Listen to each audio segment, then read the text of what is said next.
Hey, Rent to Retires, it's Adam Schroeder here with another episode, joined as usual by the founder and CEO of Rent to Retirement, Zach Lemaster. We are pleased to be joined today by Deborah Douglas. She is the owner of Douglas Dwellings. We're going to talk about her journey and how she's helping investors as well. Deborah, thanks for joining us. Thank you so much for having me. I'm so honored and so excited to be with you guys today. Yeah, well, we appreciate it. And you know what? She's a fellow Texan, and even though she's from Dallas, I'm still going to be nice to her today. So tell us a little bit. You are an investor yourself. You invest in the Texas area. How did you get started? What was your first deal? Yes. So my first deal was when I was working my regular 9-to-5 job as a principal in the DFW area. My husband and I literally bought a duplex that was about an hour away from us, and we bought it because it was cheap. It was for $129,000.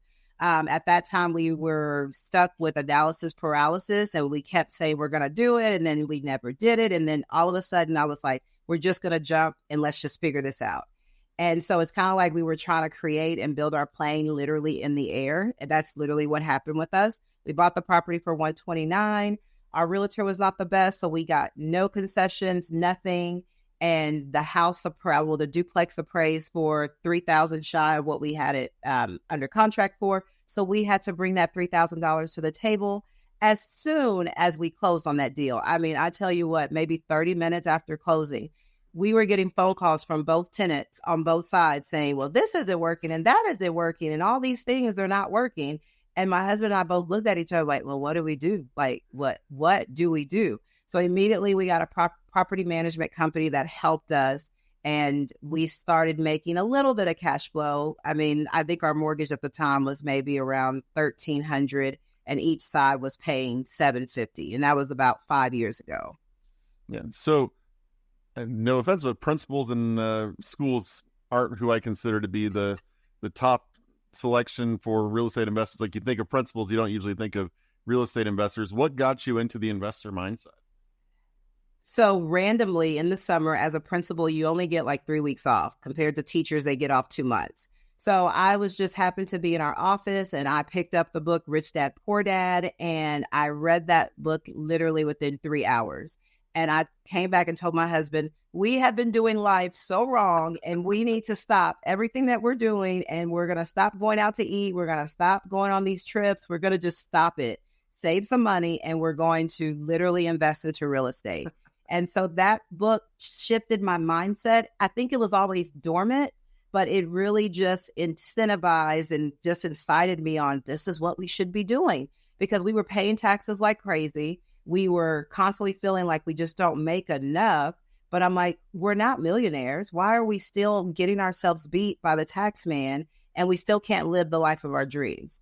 But with real estate, I was able to see life in color. And that was our first step in like, let's just buy this property and see what happens. Yeah. And you know that she's a good principal because her school had Rich Dad, Poor Dad in the library, I'm assuming, or something like that. You don't find that in many educational facilities. You do not. Is it safe to assume that you no longer are in the education system, or are you full-time real estate, or are you still actively working as a principal, or no? Oh my gosh, I am full-time real estate. After we bought that property, I want to say about a year and a half later, I told my husband, like, if I become a realtor, then I can literally walk away from education. I love being in education. I had 16 years of education experience from being a coach, a teacher. I even had to drive school buses sometimes. I loved my job, but I was over the politics. I was over all of the extra things that we couldn't do to help kids. And I'll be honest, I really thought at some point I was going to be on Fox News or CNN, literally choking either a student, a parent, a teacher, or maybe all three at one time. And I was like, I have to find somewhere else to be. I need to remove myself from this place so someone else can truly be here that's passionate for this work. Yeah, that's great. I love real estate because it is like, it is eye-opening, not only just for like when you think about money and investing and how to do it strategically. Like, of course, this kind of all makes sense, as I think this is what leads a lot of people into the real estate space. Also people that have that kind of entrepreneurial spirit that maybe want to take a different career path. But real estate can be one of these things where it can be a side hustle. It can be a passive investment for the most part, if that's the way you want, if you still want to keep your same career path. Or it can also be life-changing and altering where you go down a completely different path where you're a full-time investor like you, Devin. That's the same thing with me as well. And, I left my career path in healthcare, not because I disliked it, but just I saw more opportunity and ultimately were able to help more people and have a broader footprint by being in real estate. I know that that's exactly the same case for you in your journey. So let's continue on. So you had the one duplex that you just kind of threw yourself into and said like, hey, well, let's figure it out. And sometimes that's the best way to learn. It's not the easiest. And sometimes not the quickest, but it is like you're in it, right? So you're going to figure it out.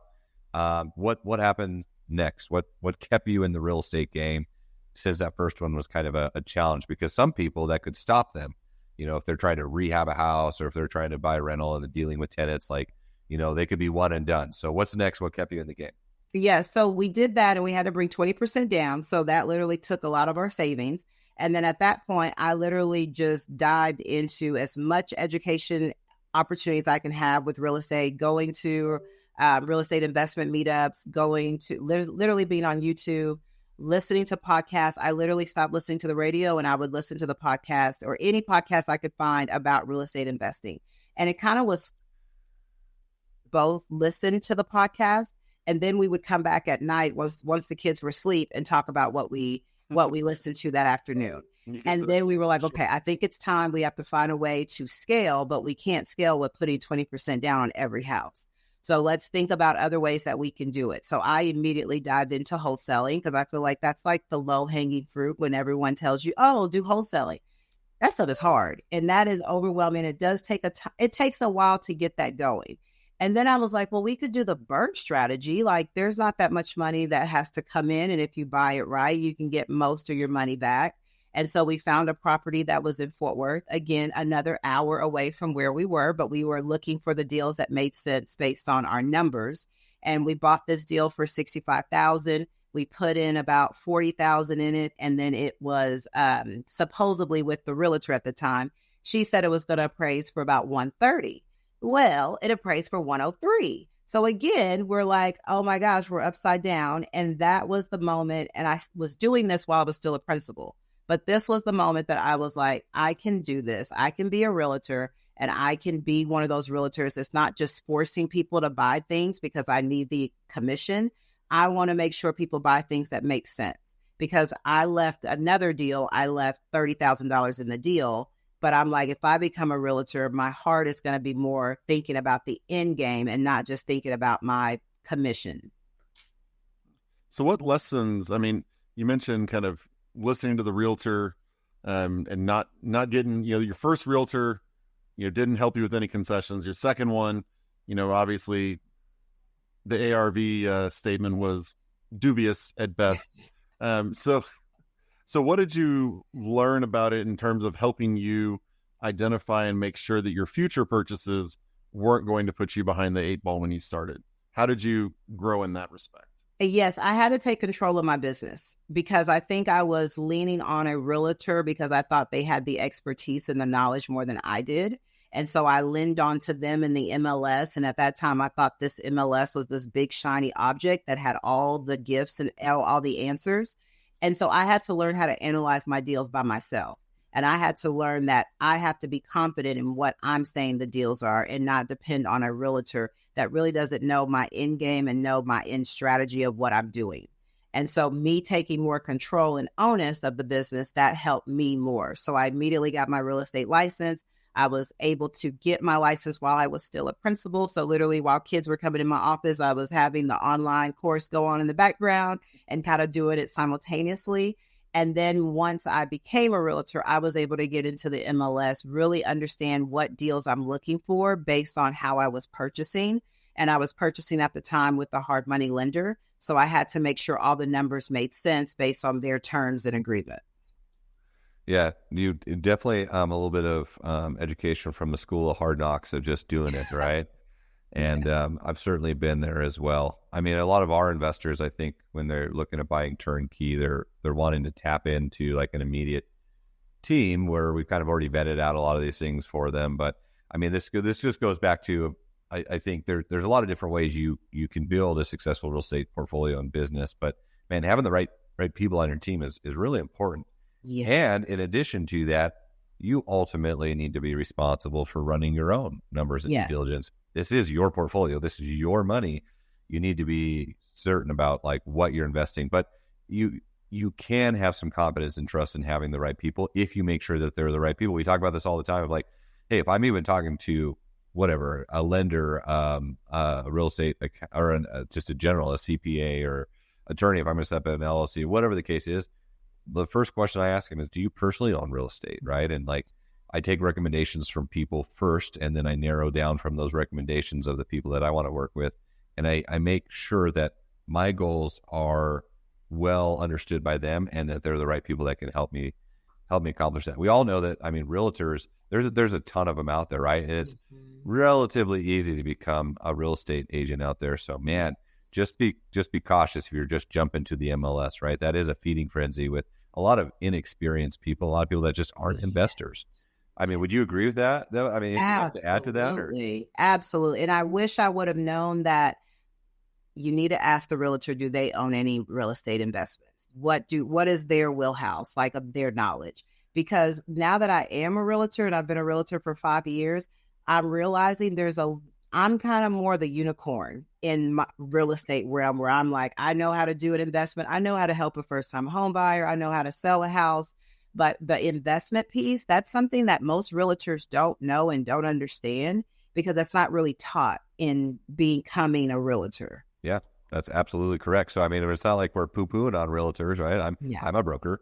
But right. I mean, it's like and Adam said, you know, he's a licensed realtor as well, but it's, I mean, having the right people. Yes. I mean, it's just, that's something that, again, just like in school, right? Just like financial literacy, absolutely. You're not taught that. You're not taught, they don't teach you how to be a investment specific realtor. There's no credentials for that. There's no credential. And I didn't know there's no course of that in the real estate license. There is not. So it's kind of just trial and error. And that's kind of what led me to say, you know what, I think I can figure this out.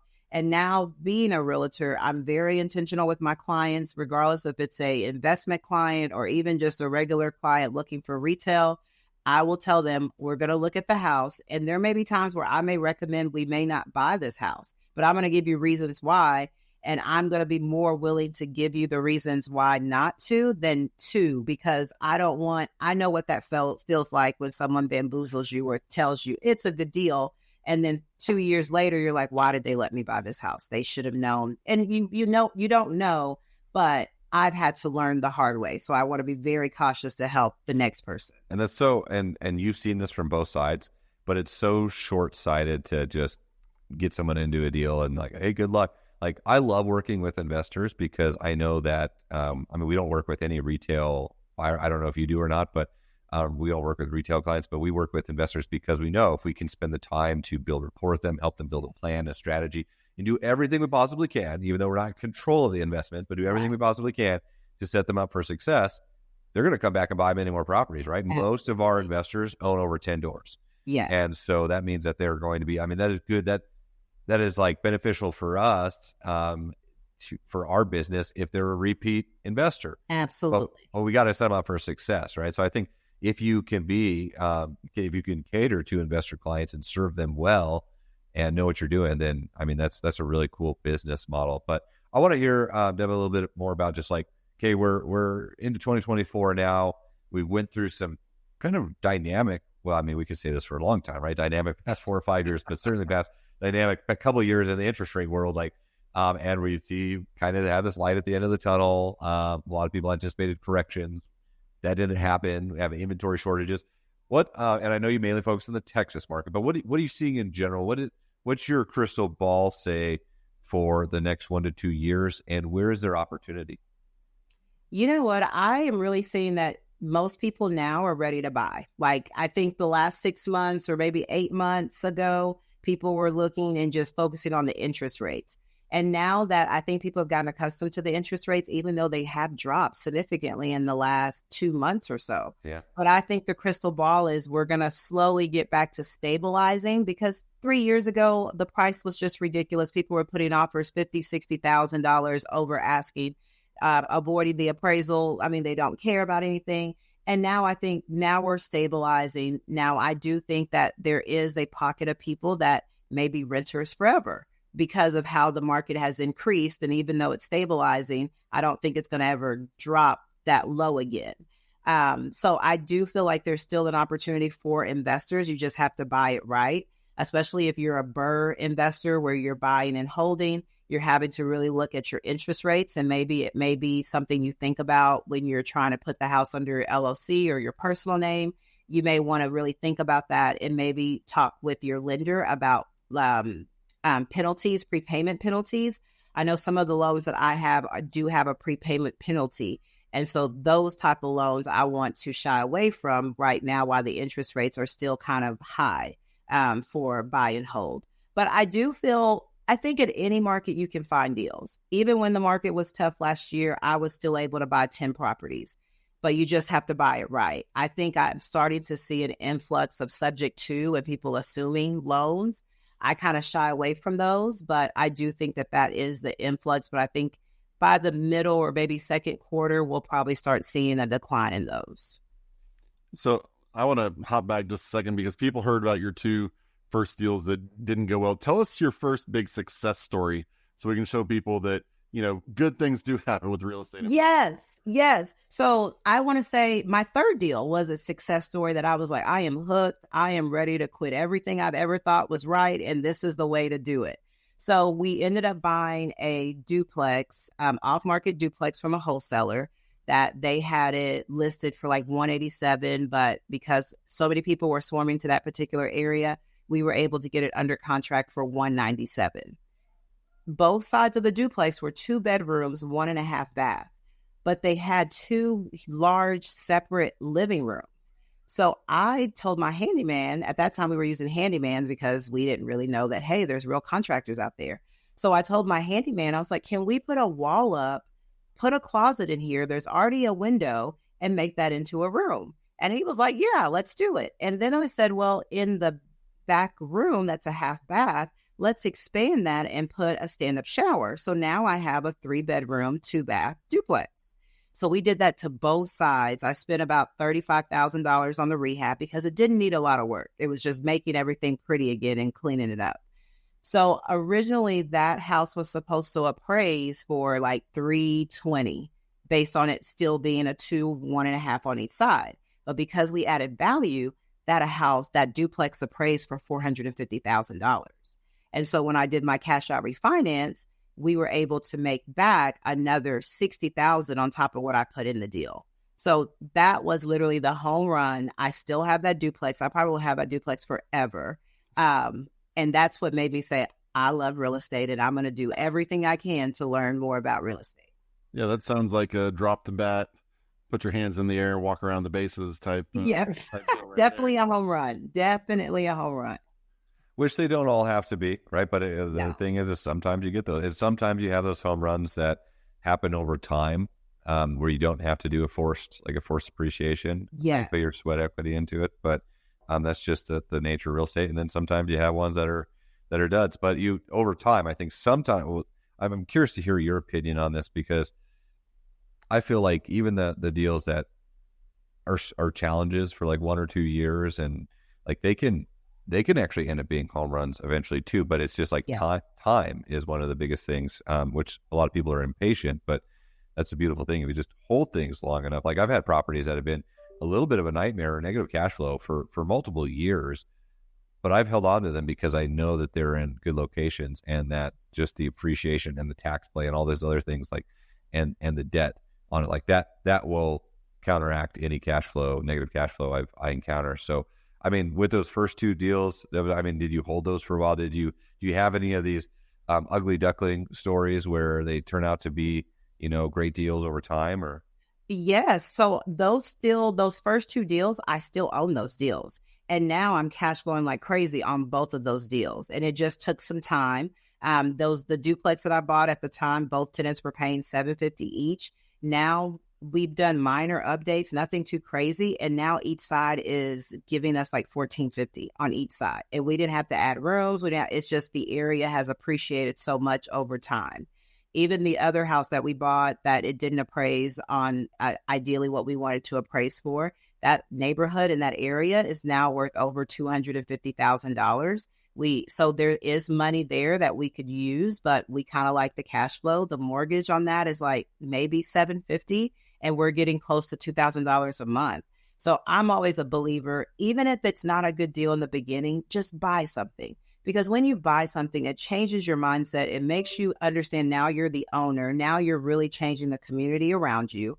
And that's going to be the biggest thing as you move forward. And you keep it long enough, you're going to start making money. That's just the beauty of real estate. Yeah. So you answered. I was going to ask you two more questions, like advice questions, and you already answered the one I was going to ask you about. Like, what advice would you give to someone that hasn't taken the plunge yet and is maybe in your situation years ago? And that is just buy something. I mean, I could assume that, right? You got to get them, but the main thing you said is getting the investor mindset. That's really important. Yes. It's not about the financial scenario. Like, real estate is pretty, like, if you do it right, it's pretty low risk, all things considered. Like, it doesn't go anywhere, right? If you're not trying to do this huge flip and buying this huge dilapidated house, and like for your first property, if you're just buying a quality rental and a good look, it's pretty low risk. Absolutely. But it definitely getting into the investor mindset is huge. What advice would you give to someone that is at the point where they're starting to run out of down payments? And what did you mentioned a little bit about this, but how would you recommend for someone to take their investing to that next level to continue to scale? Did you tap into like a retirement you had through the education system? Did you, it sounds like you leveraged maybe a little bit of equity in some instances. I mean, what else did you do to scale, and how would you recommend people continue to scale a portfolio when they run out of down payments? Yes, I say partner with people, and I say tell everyone you buy real estate. Regardless of how you do it, whatever it is, you tell everyone you buy real estate. A couple of reasons why. If you tell everyone that you buy real estate, when someone down the street is saying, oh, this thing happened to me and I think I'm going to sell my house and it needs a lot of work, but I don't want to list it with a realtor, they're going to call you. And the best way to get deals is directly from the seller. Another reason why you tell everybody that you buy houses or you are in real estate is because everyone deep down inside loves watching HDTV. And everyone deep down inside has some inkling in their mind like, oh my gosh, I would be this great flipper one day, or I'll be this great whatever. And they want to tap into. And maybe they don't have the knowledge, but you have the knowledge. You could use their money as the down payment and they can be the private lender. And then you can tap in. And I will say I've enjoyed my last 2 or 3 years more than I did the very beginning, because now I'm able to bring other people along on this journey with me. I have my brother-in-law that partners with me on deals. I even help him find, turnkey investments. I've had my brother, he now has 11 rental properties because he's learned how to do this. It's funner when you bring other people along with you. And then when both of us are making money, it makes it even better because then I don't have to foot the bill because you know how much money I make. You Love it. You mentioned you love the partnerships, but we also mentioned at the beginning that, vetting people is really important. What are some key tips you have for people when it comes to vetting partners? Like what have you found makes a good one, and what I'm assuming you've probably had at least one partnership that didn't go according to plan? Yes, it's the value. Like, do our goals align with each other?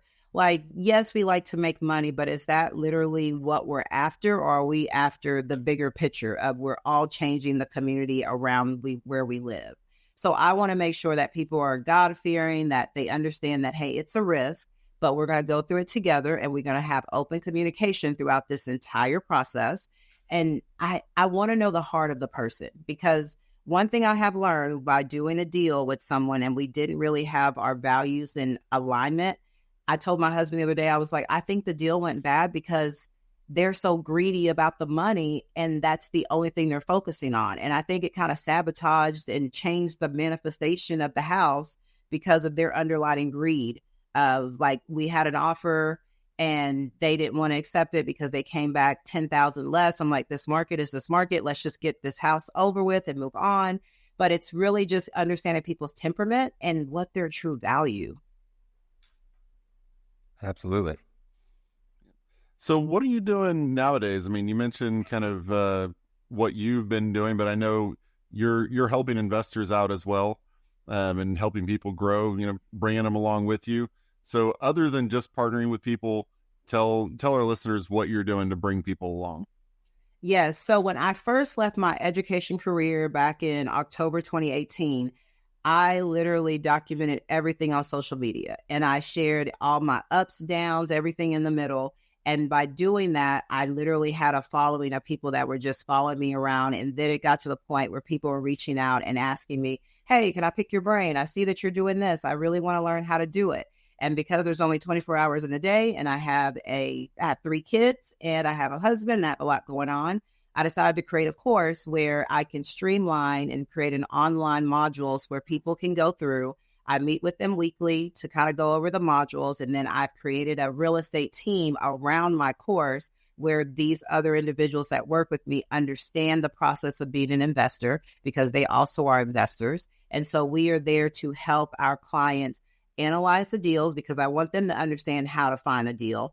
And then my team on the back end is finding these deals and then they analyze it to make sure it works for them.